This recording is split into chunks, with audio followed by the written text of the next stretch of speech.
Dr. Bob Reid joins us from the University of Ottawa Heart Institute. How are you? Morning, Kurt. Good to see you. Good to see you. Happy New Year and all that. Same to you. New Year is a time, of course, Bob, when people want to quit smoking. They give it their all. And some are unsuccessful already. Let's face it, right? Yeah. When they quit in the new year. But another opportunity to maybe restart or get on the bandwagon comes up tomorrow night. Yeah, you're right, Kurt. A lot of people try to make changes at this time of year, but tomorrow night we're going to be hosting what's called a Café Scientifique at the Empire Grill here at the market. It's starting at 6:30. People have a chance to come and talk to some experts about smoking cessation and what they can do to give them best chance of success. Without judgment. Without judgment. And I think that's important because, people who smoke are often worried about that, I think, especially nowadays. Yeah. So, you're not judged. There's help available for you. That's the bottom line. Well, our view is that really this is a serious addiction. It's a medical problem. People can't just necessarily quit on their own without any difficulty. And so we really do treat it as that. And so if people don't simply have to make a lifestyle choice, they've actually got to get some help to do that, and we've got lots of help available. You're going to bring some experts tomorrow night along with yourself, right? Yeah, we'll have some medical people there as well as some psychologists there that can help people sort through some of their different challenges along the way. But obviously, Bob, smoking comes with its medical setbacks for a lot of people. Right. The psychology of it, though, is very interesting, is it not? Yeah, that's really one of the main things, is that people tend to associate smoking with a lot of other activities in their life. They also rely on it as a way to manage stress and also to manage their weight. And we talk a little bit about how we can help people through those kind of issues and find alternatives to smoking that are going to be just as effective. Sometimes that's very helpful to people if they understand what it is that they're going through psychologically. Yeah. It can be of great benefit, right, in the quitting process. Yeah, exactly. And people often have to try 4 to 7 times before they actually quit for good. So it's a learning process along the way. People need to know that they have to try sometimes several times, and that each of those things is a learning experience.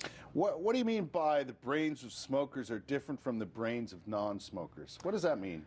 Well, we can now image the brain as it takes in nicotine, which is one of the main drugs that people get from smoking. What happens?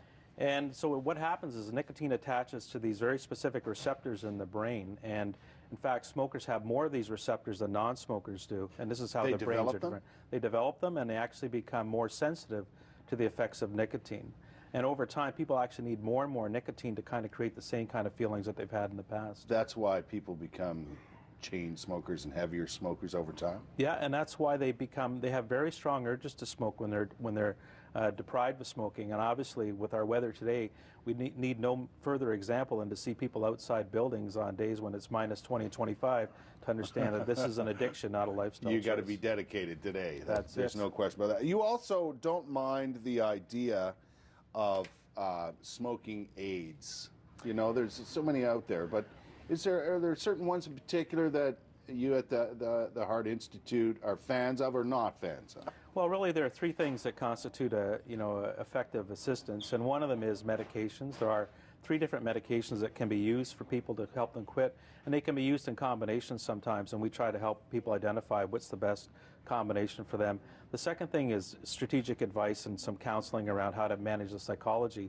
And the third thing is really follow-up that really seems to be essential. People need additional assistance along the way, and often for up to 6 months or so after they actually make a quit attempt. Yeah. So lots to talk about, and there'll be plenty of people there tomorrow night to address any sort of topic along those lines, be it stop smoking aids or the psychology or whatever, right? Yeah, and if people want to register, it's 613-761-5464, and they can just let us know if they're going to be attending. There'll be some appetizers and so on for people too, but it's a very casual setting, a chance to really mingle with experts in this area. I see Annette Gerner's going to be there. I think she's going to be there. Annette Gerner, our own Annette Gerner. Doctor, thanks for coming by. Thanks very much. It's happening tomorrow night, by the way. Everything you need to know, Smoking 101, Empire Grill, starts at 6:30. It's there for you. It's free. 6:57. We'll take a break. Coming up, hour 2 of the program. This was coming up tonight on our station right there. CTV movie, The Graduate. The Graduate? Awesome. We're right back.